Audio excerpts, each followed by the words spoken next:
Hey everyone, and welcome to today's Explainer. I am so incredibly excited to have all of you middle schoolers joining me today because we are about to embark on a truly epic journey.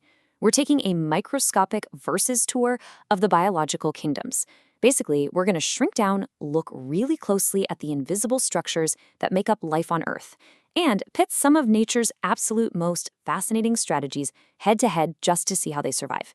It's going to be an awesome ride. Okay, let's dive into this. Seriously, think about this for a second. What do you, sitting right there right now, a massive 100-foot-tall tree outside your window, and that fuzzy green bread mold you might find pushed to the very back of the pantry, what do all of those have in common? If we were to zoom in past the skin, past the bark, past the fuzz, all the way down to the microscopic level, what are the clues that connect us? Well, the answer actually lies in how our biological blueprints are organized. So here is our biological map. It's the five-kingdom classification system. Every living thing you have ever seen, and literally billions that you haven't, fits into one of these five groups: Monera, Protista, Fungi, Plantae, and Animalia. But here's the catch. Despite there being five totally different kingdoms, everything is fundamentally split into just two massive, overarching categories of cell types: prokaryotic and eukaryotic. Section 1. Prokaryotes versus eukaryotes. The big split. Now, this isn't just some minor difference, okay? This is the most fundamental divide in all of biology. Every living creature has to pick a side. Now, I know those are some pretty big scientific-sounding words. So, what exactly is a prokaryote? Let's break it down.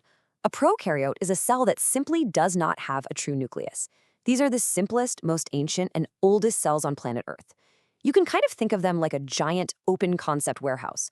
All of their absolute most important genetic instructions, their DNA, are just floating around completely freely in the cellular jelly, which we call the cytoplasm.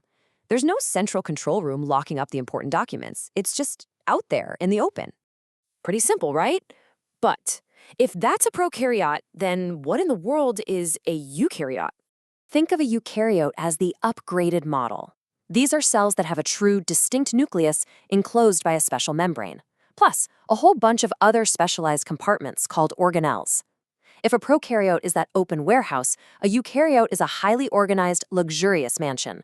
It's got a heavy-duty, VIP locked safe, that's the true nucleus, and it's specifically designed to protect and organize all of its genetic instructions.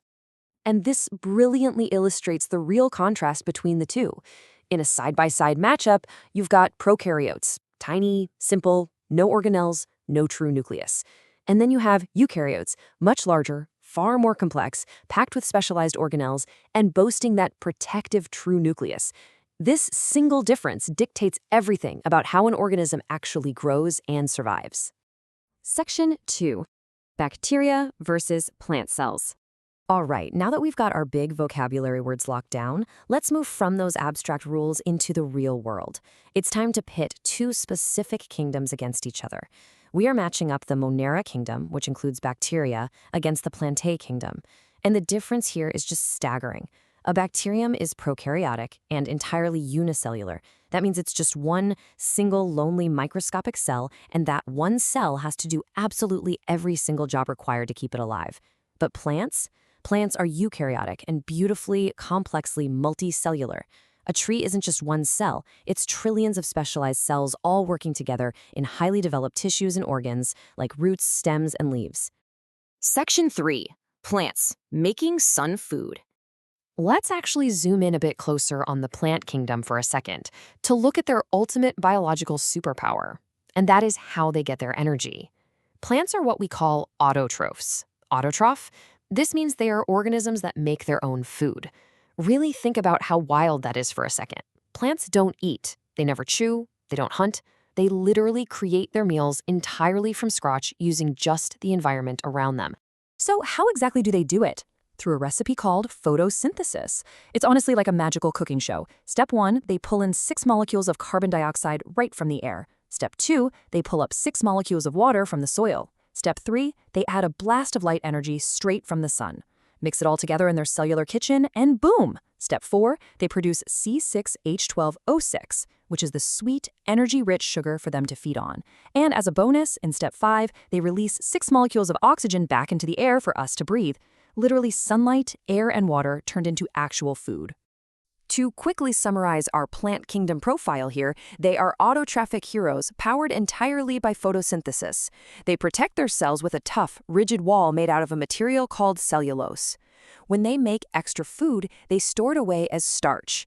And, because they can just sit right there in the dirt and literally sunbathe to make their meals, their locomotion is non-modal. They don't ever need to run around to find a snack. Section 4. Fungi, the nutrient absorbers. But what if you aren't a plant? Let's pivot to a completely different survival strategy. The fungi kingdom. Yeah, we're talking about the mushrooms on your pizza or that fuzzy bread mold we mentioned earlier. Fungi are heterotrophs. Unlike our plant friends, a heterotroph is an organism that simply cannot make its own food. They have zero ability to cook with sunlight. They depend entirely on getting their nutrients from other sources in their environment. So the crucial point is really highlighted when we compare these two strategies. Plant autotrophs are completely independent. They're generating their own food internally using the sun. But fungi heterotrophs, they use a completely different tactic: absorptive nutrition. They literally grow into their food, like a rotting log or a piece of bread, release chemicals to break it down externally, and then absorb those dissolved nutrients straight into their cells. Looking at the fungi quick stats, we see they definitely share some similarities with plants, but with some huge chemical differences. They're non-modal, so they don't move around either, and they also have a protective cell wall. But instead of plant cellulose, a fungus builds its wall out of a tough material called chitin. And when it comes to storing that absorbed energy, they don't use starch. They actually store it as glycogen. Section 5. Where do you fit in? Okay, so we've looked at single-celled bacteria, sun-eating plants, and absorbing fungi, which brings us to the grand finale of our explainer. We need to shift the focus back to the animal kingdom. Back to you. Where exactly do you fit into all of this microscopic architecture? Well, when we summarize cell wall materials across the kingdoms, Monera uses peptidoglycan, Protista sometimes uses cellulose, fungi use chitin, and Plantae use cellulose. Now, what's really interesting about this is that very last category, Animalia, us. We have absolutely no cell wall whatsoever. We are the glaring exception. So why in the world would we lack such a great protective armor? Well, animals require ultimate flexibility. We need locomotion, we have to run, jump, swim, and fly. Our cells literally must be able to constantly change shape. If we had rigid, stiff cell walls like a tree or a mushroom, we'd be completely trapped. We'd literally be stiff as a board. And most importantly, because we don't make our own food, and we don't just absorb it from the dirt, we have to physically move around to catch and ingest our food, and that requires flexible, dynamic cells. Which brings us to our final mind-bending thought for the day. Just look at the incredible microscopic diversity we've explored. If plant autotrophs gracefully make their food from the sun, and fungi heterotrophs patiently absorb it from the earth, I want you to really think about your own biology. How does being a massive collection of complex, flexible, wall-less eukaryotic cells help you survive, move, and eat your lunch today? Think about that the next time you look in the mirror. You are a highly engineered, walking, talking, eating biological marvel.